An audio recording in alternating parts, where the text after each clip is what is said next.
Tenido este tiempo de pedir y preguntar cuáles son las quejas, porque hace parte de lo que vamos a ver hoy. Y no nos quedamos en solo decir las quejas, sino orar. Y hoy vamos a trabajar en una nueva serie de enseñanzas en el libro del profeta Habacuc. Habacuc con C, no con B, Habacuc. Y Habacuc es un profeta que usted va a encontrar en el Antiguo Testamento y principalmente profetizó en Judá, aunque no se saben muchos datos de él. Y hoy iniciamos nuestra nueva serie de enseñanza y se llama Habacuc, de la queja a la alabanza. Habacuc, de la queja a la alabanza. Y por eso empezamos así hoy, de esta forma, después del tiempo de adoración con nuestro hermano Carlos. Entonces, abra su Biblia en el libro de Habacuc. ¿Sí? Revise, usted lo puede encontrar por ahí. Está entre el Génesis, ¿cierto? Y el Apocalipsis en algún lado. Antiguo Testamento. Búsquelo. Revise por ahí. Habacuc, capítulo 1. Habacuc, capítulo 1. Y hoy vamos a empezar leyendo una pequeña parte, una pequeña porción. Vamos a trabajar en la introducción del texto. Vamos a empezar y vamos a tomar varias partes de los 3 capítulos. Habacuc, capítulo 3. Perdón, 1. Vamos a empezar revisando Habacuc 1 del 1 al 4. Y quiero que mire lo que dice aquí. La palabra del Señor voy a leer en versión Reina Valera. Habacuc 1 del 1 al 4. Qué pena. Dice así la palabra. La profecía que vio el profeta Habacuc. ¿Hasta cuándo, oh Jehová, clamaré y no oirás?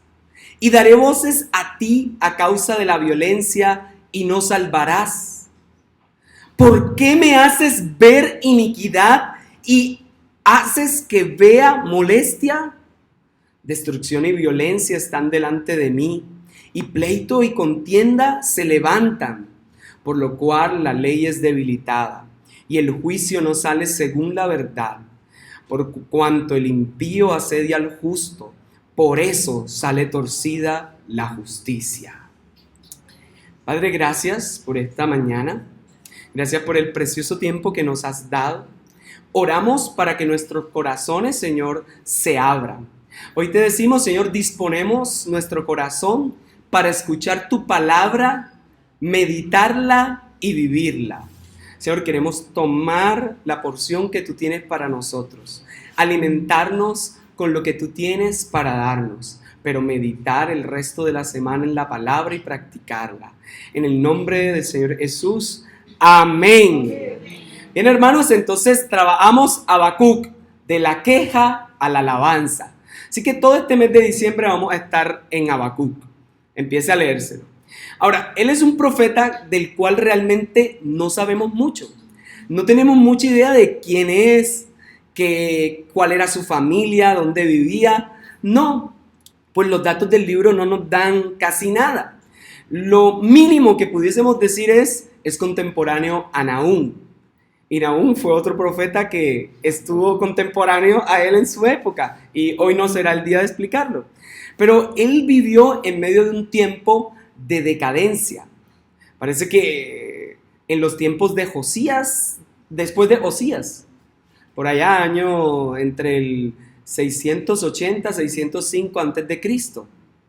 Y fue un tiempo donde ya había empezado Israel a caer en lo más profundo de sus desgracias, de seguir a ídolos, de seguir a cantidad de costumbres que hacían los pueblos de alrededor. Entonces, como en Cartagena, parecido, que la gente imita las modas de otros lados y las cosas, así estaba sucediendo para ellos. Estaban imitando otras costumbres y viviendo de forma desordenada, de la peor forma.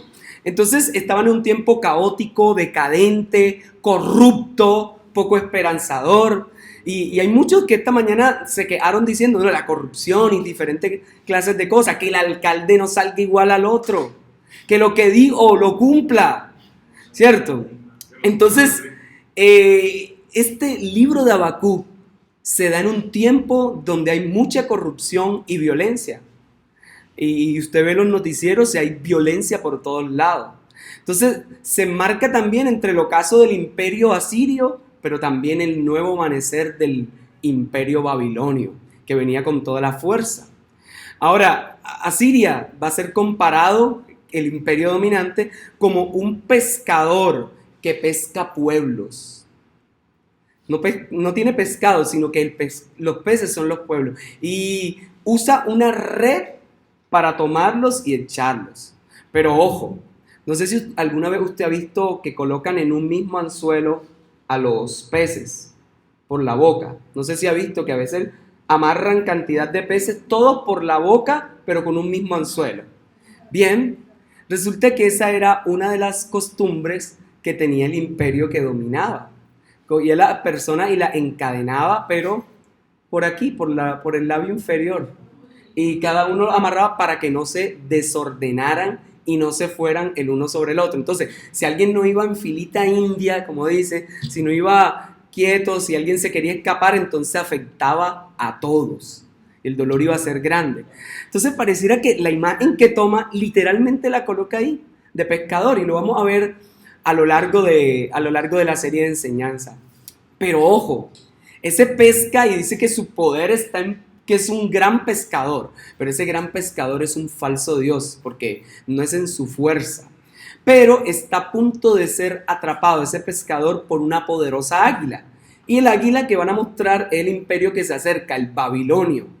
Ahora, ese imperio babilonio que viene con toda la fuerza, él dice que la fuerza que tiene es por sí mismo, pero resulta que en el trasfondo es Dios quien está actuando, es Dios quien ha colocado al imperio babilonio para que juzgue no solo a Israel, sino a las naciones de alrededor por su impiedad. Y eso suena extraño, Dios usando un imperio.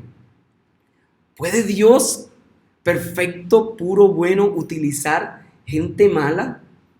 ¿Puede Dios utilizar, no nos vayamos muy lejos, a la clase política que tenemos en Colombia para traer algo bueno para Colombia? ¿Puede Dios traer aquí hemos pasado cantidad de alcaldes, más de 12? ¿Puede Dios usar todo eso para que despierte Cartagena y se dé cuenta del grado de corrupción que no solo hay a nivel de la política, sino más bien la corrupción que tenemos como ciudadanos y escogemos malos gobernantes o escogemos el menos peor o escogen muchos por causa de que les dan plata?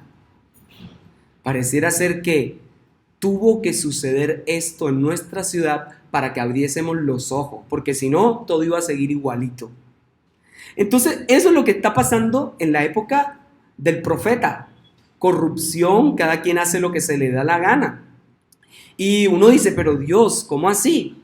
¿Vas a utilizar a Babilonia? Y recuerden que en algún momento aparece por ahí profecía y todo que habla. No, Ciro, rey de Persia. ¿Han escuchado? Y mucha gente anhela, Señor, trae un Ciro.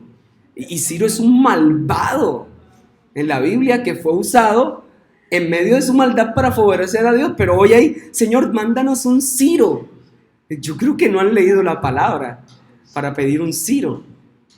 Pero en medio de eso, y búsquenlo en Isaías 45, y se va a dar cuenta de lo malvado que es Ciro. Pero que Dios lo ungió, aún así, en medio de su maldad, para que juzgara, y el pueblo de Dios se diera cuenta de su pecado. Pero no hay que pedir Ciros.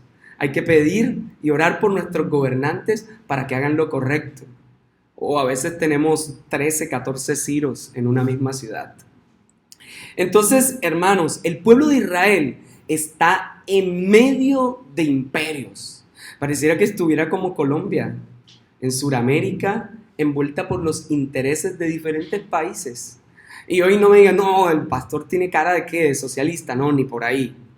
Simplemente que vivimos entre los intereses de quienes en politiquería quieren mantenerse con poder y los que con el poder económico quieren dominar todo el tiempo. Pareciera ser que vivimos entre ese tipo de imperios y también en imperios ideológicos, donde solo vale lo que unos cuantos dicen y quieren hacer mostrar que es la realidad. Y peor, pareciera que el país, a nivel de cada uno, persona, vive como, y perdónenme la expresión, pero como borregos polarizados entre Uribe y Petro. Pareciera que el país vive de esa manera, con dos imperios, uno de izquierda y otro de derecha. Y la gente ni siquiera se da cuenta del teatro que hacen. Y que cuando ellos están en lo oculto, se abrazan, se saludan y se dan las manos. Hermanos, Israel estaba caminando por la línea delgada, a punto de transformarse en el juguete de los imperios, así como Colombia y muchos de los colombianos, que caminamos en la línea delgada, y parece que ya muchos la han cruzado, donde son juguetes, donde son puros juguetes o fichas, o como dicen en la televisión, idiotas útiles. Si Israel si Israel lo supiera, en esa época lo que iba a suceder, que iba a vivir entre la zozobra y el terror, yo creo que se hubiese arrepentido a tiempo. Pero les doy un secreto. A Israel se le advirtió. Y se le advirtió varias veces. Y Habacuc fue uno de esos.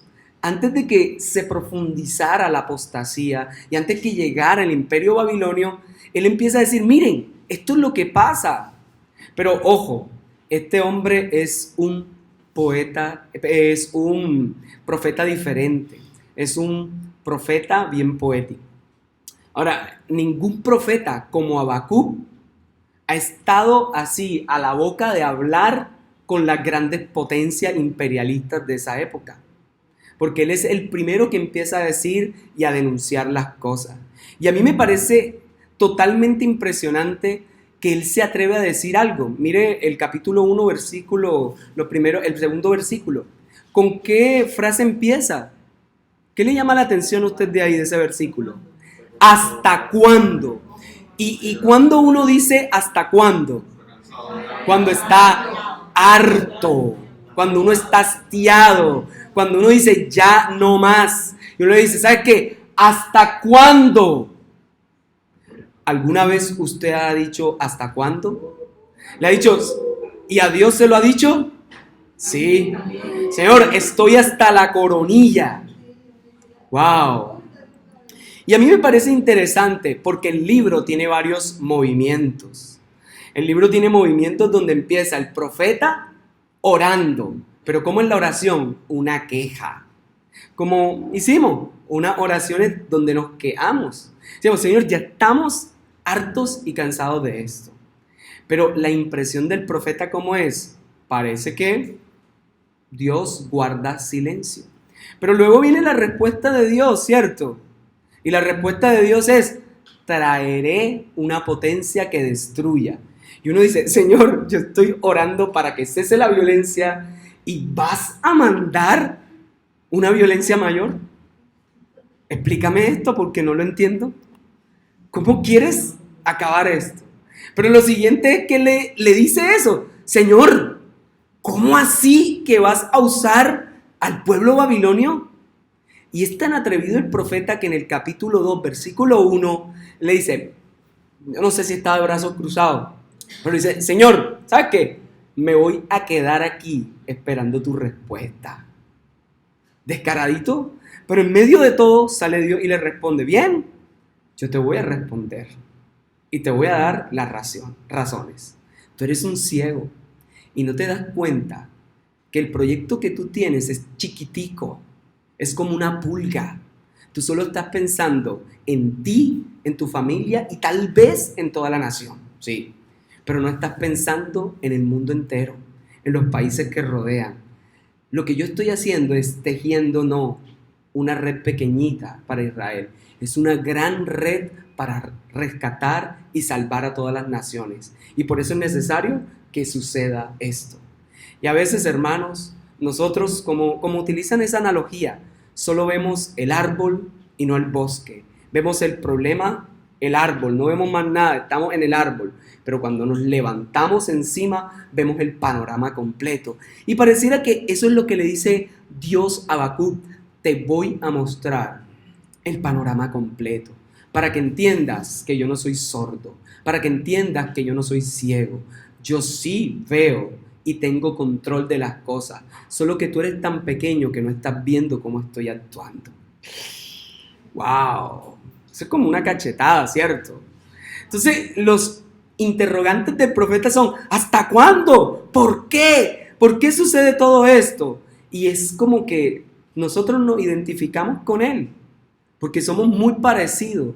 Tenemos preguntas para Dios y no resistimos. Pero cuando se asoma el capítulo 3, Habacuc cambia. Ahora pasa a alabar a Dios. Y se me parece mucho a Job, que Job al principio todo bien, relajado, nunca pecó con todas las desgracias que tuvo. Vienen los amigos, recriminan, pero Job al final reniega contra su propia vida porque dice: vea usted, ¿para qué nací yo? Pero al final, cuando Dios le responde y le deja ver lo pequeño que es, el Job dice: de oídas te había oído y ahora mis ojos te ven. Eso es una belleza, este texto. Entonces, hermanos, es el libro que tenemos para estudiar. Y quiero que lo dividamos de la siguiente manera. Revise el versículo 1, es como una pequeña introducción. El capítulo 1, del versículo 2 al 4, mire ahí su Biblia, es la primera queja de Habacuc. Revise, mire para que se convenza usted. Habacuc 1, del 2 al 4, es la primera queja. Ahí aparece él quejándose. Y la primera respuesta del Señor, o la respuesta ante esa queja, viene en el capítulo 1, mire ahí, de los versículos 5 hasta el 11. Mira a ver si le cuadra ahí. Esa es la primera respuesta del Señor, de los versículos 5 al 11. Ahora, la segunda queja de Habacuc también está en el capítulo 1. Los versículos 12 hasta el capítulo 2, versículo 1, donde atrevido. La segunda queja es desde el capítulo 1, versículo 12 hasta el 2.1. Revíselo. La segunda respuesta del Señor, ¿dónde está? En el capítulo 2, desde el versículo 2 hasta el final, es decir, hasta el 20. La segunda respuesta, que es la respuesta a esa queja. Y el tercer capítulo es la oración en forma de salmo de Habacuc. Así que vamos a estudiar hasta un salmo. ¡Qué belleza! Entonces, hermanos, el profeta al final, a manera de canto, reconoce que Dios tiene el control. A diferencia de los demás profetas que cuando hablan dan discursos, el profeta Habacuc canta. Así que en el mes de diciembre les invito a cantar hasta la primera semana de enero y todo lo que usted quiera. Entonces, volémonos de la estructura que le di, la introducción, y pasemos a los versículos 2 al 4 del primer capítulo, la primera queja. Y mírelo, el profeta aquí lo primero que hace es su inconformidad.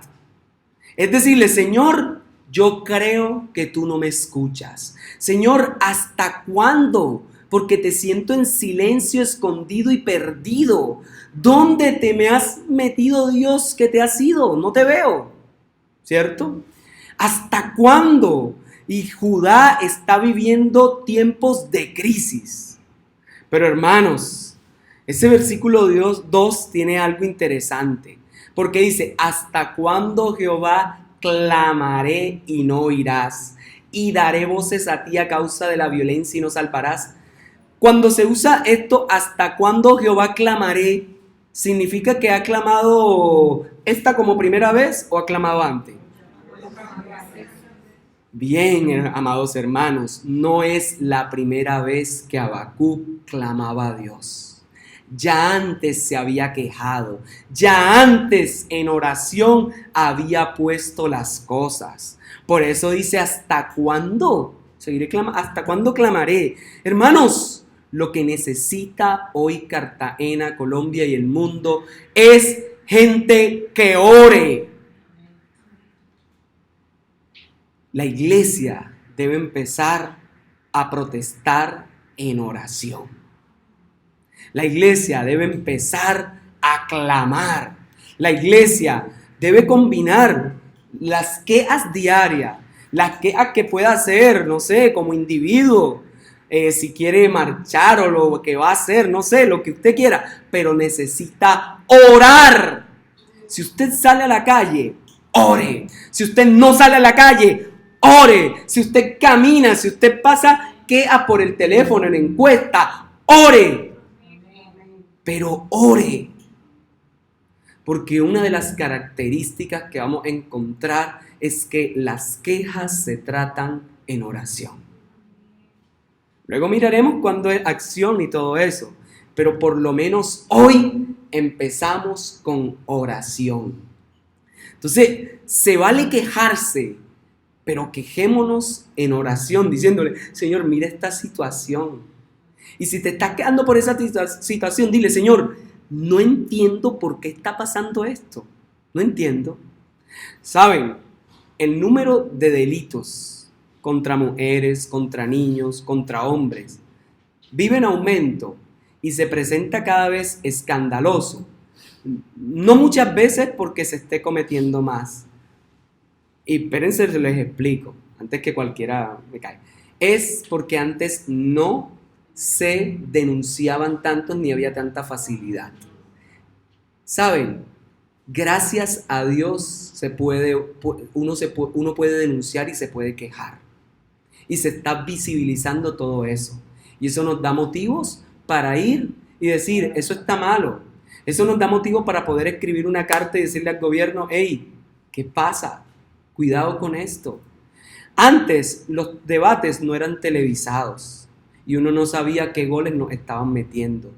Hoy están televisados y uno puede decir, vea, en tal cosa, usted, senador, yo voté por usted y usted no hizo nada. Usted prometió que iba a combatir contra eso. Usted puede hacerlo.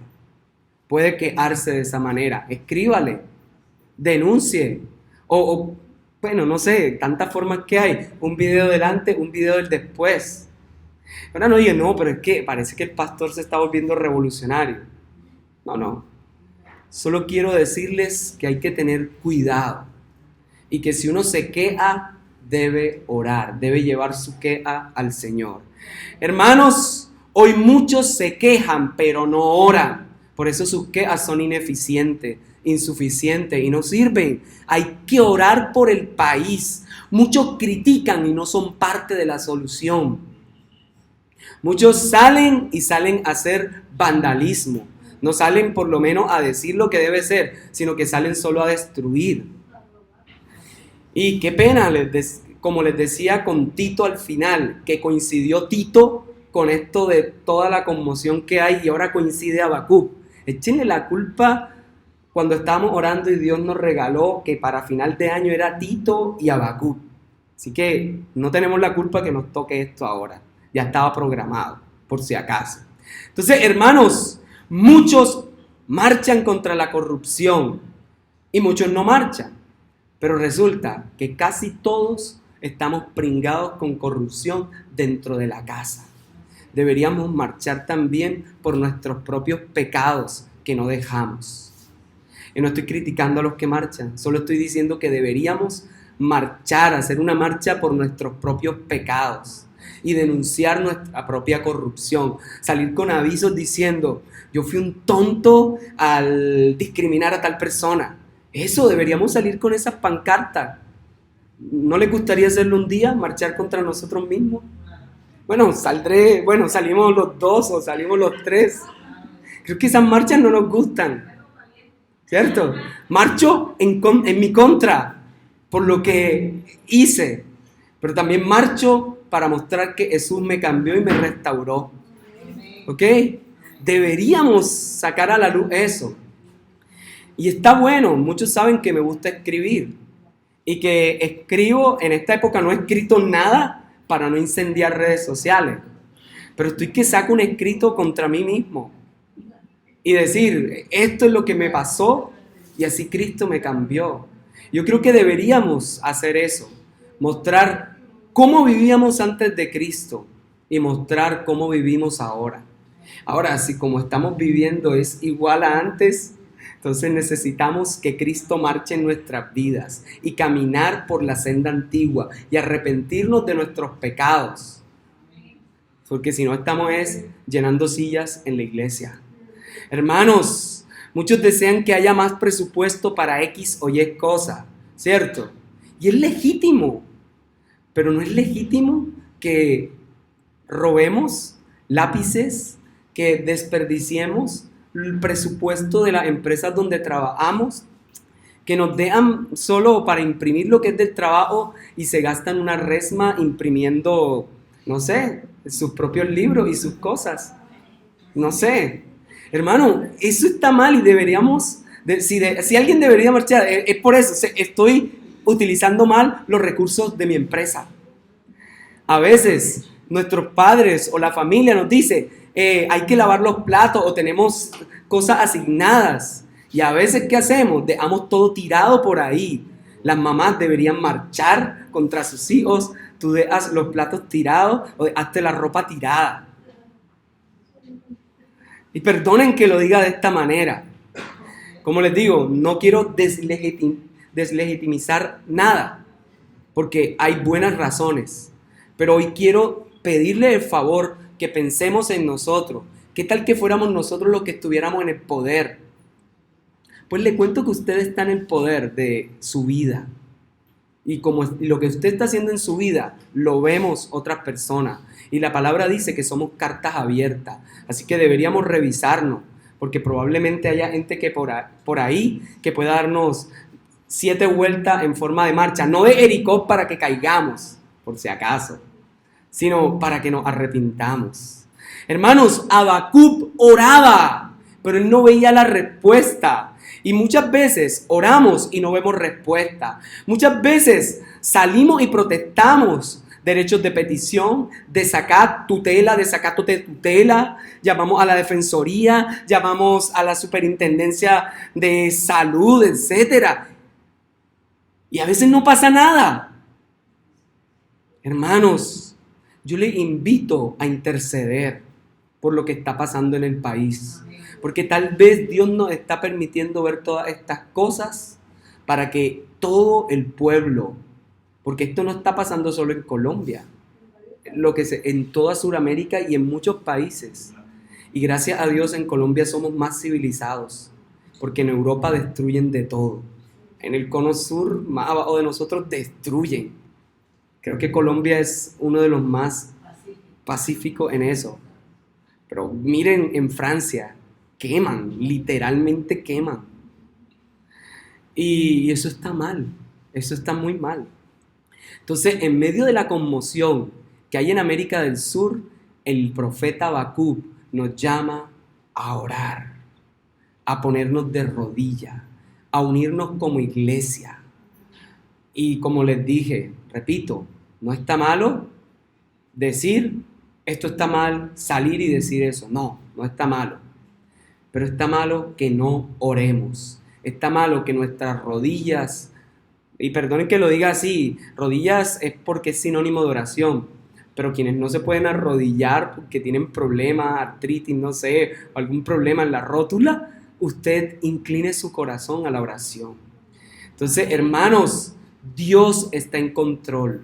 Y pareciera que lo que empezó como un pequeño incendio en algún lado, se ha incendiado el resto del mundo para que abran los ojos y proclamemos justicia y encontremos que la justicia no está en lo que los políticos dan, está en Cristo, en el poder de su evangelio que transforma vidas. Si hay vidas transformadas con el evangelio, entonces habrá familias, habrá sociedades, país completos. Hermanos, ¿qué tal que la oración de Jesús cuando dijo, Señor, si es posible que pase de mí esta copa, y Dios le responde, bien, bien, bien, hijo, pasaré de ti esa copa? Hoy no estaríamos aquí. Hoy no estaríamos aquí. Gracias a Dios, Jesús dijo, pero que sea lo que tú digas. Y el Padre dijo, bueno, es lo que yo digo, no lo que tú deseas. Gracias a Dios por eso. Entonces, hermanos, a veces no entendemos que el propósito es más grande, es para salvación. Así Jesús tenía que morir. Y yo de niño me preguntaba, ¿pero por qué? Y yo quería, yo no sé, alguna vez se los dije, hace muchos años, hace 6 o 7 años aquí, les dije, de niño yo quería tener o armar una máquina del tiempo para ir a salvar a Jesús y advertirle lo que tenía que pasar o librarlo. Yo quería una máquina del tiempo. Ahora, aunque en mi corazón quisiera, mi corazón sabe que necesito un Salvador y que si Cristo no hubiese muerto y resucitado por mí, yo estaría muerto en delitos y pecados. A veces me suena un poco de egoísta pensar así, pero resulta que Él se brindó por amor y me llama a amar y resistir y recibir esa salvación. Y ese es el propósito más grande, la salvación de todo el mundo. Dios no es indiferente a la oración porque Él la responde en su tiempo. Y a veces estamos orando y no vemos la respuesta. Es porque no es el tiempo de Dios muchas veces. O porque pedimos de una forma que Dios no está de acuerdo. Hermanos, hay que orar por la familia, hay que orar por la iglesia, hay que orar por el país, pero hay que interceder. La iglesia tiene que orar, no solo en nuestras peticiones, en las peticiones de los demás. Debe darnos dolor lo que pasa en Colombia, en el mundo. Quédate, pero ora, ora, ora. Presenta al Señor tus inconformidades, porque Él responde. Y Dios te guiará. No, ahora mete un derecho de petición. No, haz esto, haz lo otro. Y Dios te dará sabiduría y abrirá la puerta. Yo protesté hace mucho tiempo con lo que le tenían que hacer a mi mamá. Y metí eso. Primero fui, derecho de petición, tutela, desacato de tutela, defensoría. Y luego a la delegada de salud en Bogotá. Hasta que se movieron las cosas. Pero oré y oré. Y desde esa vez para acá, aunque la segunda vez también fue un poco complejo, cuando empecé a orar más y acercarme a esas personas con menos resistencia, con amabilidad, con mucho amor, todo ha cambiado. Tanto así que ahora las citas son súper rápidas. Es que llamo así y le digo, pero recuerden que el tratamiento de ella es 1 mes y la recomendación. Bueno, prepárese, no hay problema, déjenos su número y vamos a arreglar. Y eso no pasaba, sobre todo en una de esas entidades y en ese PS que está hecho un desastre. Y en esa otra entidad que mandaban era para el año que viene todo. Pero Dios pone en gracia, Dios abrió las puertas orando. Hermanos, hay que orar. La primera respuesta del Señor llega en el versículo 1 del 5 al 11. Porque Dios responde, ¿cierto? Dios responde lo que está de acuerdo a su propósito, no lo que está de acuerdo a lo que tú quieres, a tu deleite y placer. De hecho, es una de las cosas que se critica en el Nuevo Testamento. ¿Saben? Ustedes no reciben porque piden para sus propios deleites y placeres. Y Dios va a responder en el tiempo. Por eso sí vale la pena orar. Así hoy todo el mundo diga, no, pero ¿para qué? Hay que orar. Y yo invito a Árbol de Vida para las Naciones a orar más, a unirnos en oración. Vengan a ayunar, que estamos orando. Y eso es un fuego precioso, estar en oración. Pregúntenle a los hermanos que vienen. En el versículo 5 dice, mirad entre las naciones y ved y asombraos, porque haré una obra en vuestros días que aun cuando se os contare no la creeréis. Claro, y no la creían porque era algo terrible. Iba a utilizar al peor de los peores para su gloria. Y sabes, a veces Dios permite que aparezcan toda esa clase de gobernantes para que el pueblo se dé cuenta de las locuras que hace. Dios a veces permite que estés pasando por una crisis, por alguna dificultad, para que te des cuenta que nunca debiste saltarte el proceso, que nunca debiste hacer algo que no debía hacer. Y he escuchado también algunas personas que ha pasado, no, pero es que, ay, mire, no de aquí, me han dicho, pastor, ¿cómo me puede ayudar usted? Resulta que me quiero divorciar de mi marido, porque es que no lo soporto, es malo, es terrible, no sé qué. Yo le pregunto, ¿y tú no te diste cuenta? ¿Tú no preguntaste, no miraste eso antes? ¿No escuchaste o qué? ¿No viste o qué? ¿En serio? O a veces asumimos noviazgos y no nos queremos dar cuenta de lo que está pasando a nuestro alrededor. Y nos sentimos pues, mira, si tu noviazgo no tiene como objetivo el matrimonio, entonces ¿qué haces? ¿Qué haces? Estás perdiendo el tiempo y haciéndoselo perder a otro. Si con tus hijos tú te quejas y no quieres que digan malas palabras, no quieres que salgan por ahí, pero tú vives diciendo malas palabras, entonces ¿qué te pasa? ¿Cómo quieres que ellos hablen bien si lo primero que ven desde niño es que les celebran una mala palabra y todo el mundo, ¡ay, qué bonito! Eso sí me da rabia, yo se lo he dicho a los padres cuando he visto así, que tienen a sus niños y dicen una mala palabra y se lo celebra, ¡ay, ay, ay! Eso no hay que celebrarlo, eso está mal y ahí hay que protestar y denunciar eso enseguida, así se molesten, porque no podemos permitir eso. Nos quejamos de los políticos, pero nosotros somos más políticos que ellos. Incumplimos nuestro horario, incumplimos las promesas que hacemos. ¿Saben qué? Más políticos parecemos nosotros haciendo políticas de campaña cuando prometemos hacer algo y no lo hacemos. Protesto por eso.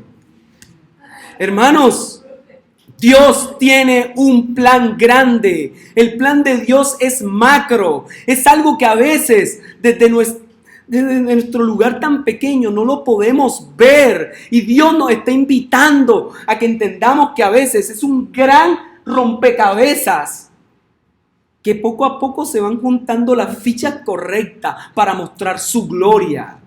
Tú puedes orar, así que levántate en oración. Si no estás viendo todo el panorama, ponte de pie y levante y di, Señor, no veo las cosas, no sé por qué está pasando, por qué pasó esto, por qué ocurre esto otro, por qué me están diciendo esto, pero ayúdame a entender. Hermano, te invito a eso, porque el plan de Dios es más grande, es para alcanzar. A veces no nos gustan esas respuestas de Dios que dice, yo te estoy escuchando y por eso levanté un imperio para que mi pueblo aprenda. Saben, a veces somos tercos, nos advierten las cosas y vamos directo al mal. Y después estamos pagando las consecuencias. Y ahí sí, ay, pero Señor, ¿hasta cuándo? Bueno, espera que termine ese proceso.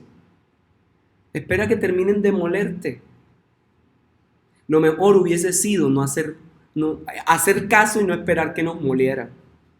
Versículo 11, luego pasará, porque da esperanza, como el huracán, y ofenderá atribuyendo su fuerza a su Dios. Entonces dicen, ¿sabes qué?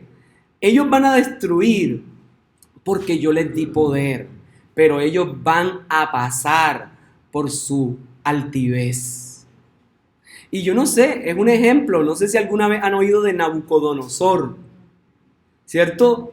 No sé si recuerdan, como dice una canción de Marcos Vidal, aquellos tres que en Babilonia prefirieron ser quemados a ceder. Esa. Y a veces, amados hermanos, nosotros preferimos vivir a ser quemados. Preferimos pasar relajado. ¿Saben qué pasó? El imperio, Nabucodonosor se paró y dijo, ¿saben qué? El que no me adore se va a morir, porque todos me tienen que adorar. Y ellos dijeron, no te vamos a adorar. ¿Cómo? Les damos una última oportunidad, van a sonar las trompetas. Si no se arrodillan, se mueren. ¿Y qué pasó? Sonaron ellos de pie. porque el imperio y la autoridad de ese tiempo iba en contra del Señor. Ahora, este texto no es para sublevarse. Este texto es para someterse a Dios y ser ejemplos. Y este texto nos muestra ese Daniel, que ellos prefirieron ir al horno de fuego. Y en el horno de fuego, ¿qué pasó? Fueron preservados. Así te preservará Dios cuando obedeces. Obedece la voluntad del Señor para que Dios te preserve. Daniel también le pasó lo mismo. Lo echaron al león y el león no se lo comió. Porque vale la pena someterse al Señor. Vale la pena. De hecho, hay una parte en ese texto que muestra, mas el justo por la fe vivirá, porque Dios lo sostiene. Y ya voy a terminar, fue por causa del tiempo de oración que tuvimos antes, que nos demoramos. Pero una de las cosas que viene es la segunda queja. Y con la segunda queja, él empieza como con un elogio sarcástico. Señor, tú eres limpio, tú eres bueno, tú eres perfecto. ¿Por qué permites el mal? Y eso nos pasa, porque a veces nosotros pensamos que tenemos que hacer quedar bien a Dios delante de todo. A veces pensamos que nosotros tenemos que limpiar la imagen de Dios. Dios es Dios como es y siempre es limpio, santo, santo, santo, 3 veces santo y sabe más que nosotros.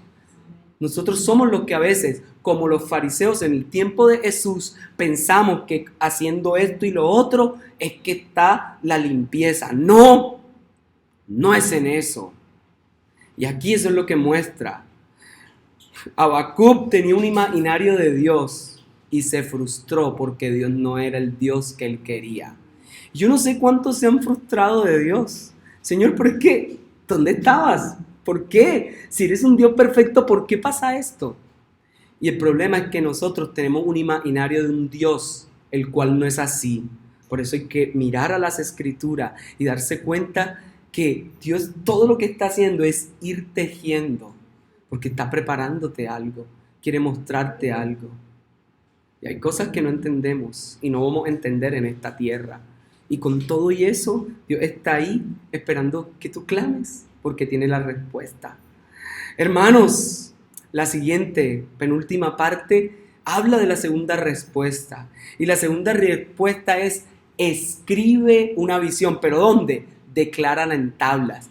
Y evoca el Pentateuco, los 10 mandamientos. Escribe en tablas de mármol, no como se le olvidó a tal presidente, sino escribe en piedra. Escribe para que no se te olvide. Y sabes, la mejor piedra para escribir es el corazón. Porque si escribimos dentro de nuestro corazón, nunca se nos va a olvidar. Hermanos, este texto es precioso porque dentro de lo que está ahí aparecen 5 ayes. 5 ay. No los 3 de Apocalipsis, sino ay del que se multiplicó, del que multiplicó lo que no era suyo, es decir, el que cogió lo de otro para enriquecerse. Ay del que codicia injusta ganancia para su casa, para poner en alto su nido, para escaparse del poder del mal. Ay del que edifica la ciudad con sangre y del que funda una ciudad con iniquidad. Ay del que da de beber a su prójimo. Uno dice, pero eso es bueno. Pero dice, ay de ti que le acercas tu hiel y le embriagas para mirar su desnudez. Los que abusan. Ay del que dice al palo, despiértate, y a la piedra muda, levántate. Aquí está refiriéndose al ídolo, porque su esperanza solo está ahí, y esos son palos y más nada. Entonces, lo que dice Dios es, yo tengo el veredicto final. Primero voy a tratar con el pecado de mi pueblo para luego tratar con el pecado del resto del mundo.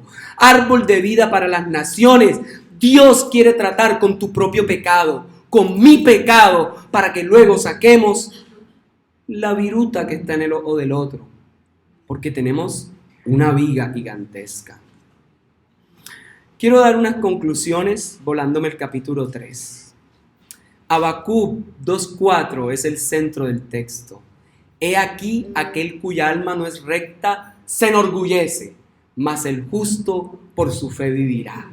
Ese texto se cita 3 veces en el Nuevo Testamento. Romanos 1:17, porque en el Evangelio la justicia de Dios se revela por fe y para fe, como está escrito, mas el justo por la fe vivirá. Y el énfasis de Romano es la justicia que se revela por fe y para fe. Esa justicia solo obra en Cristo, y sin Cristo no estuviéramos limpios. En Gálatas 3:11 dice, y que por la ley ninguno se justifica para con Dios. Es evidente, porque el justo por la fe vivirá. En Gálatas el énfasis es que en el Evangelio, en la predicación del Evangelio, es que viene la gracia salvadora, viene el creer. Y recuerden, hay otro texto que dice, la fe viene por el oír la palabra, en la palabra el Evangelio. Y el tercer texto donde citan es Hebreos 10 del 34 al 39. Escúchelo y sorpréndase, o disfrute.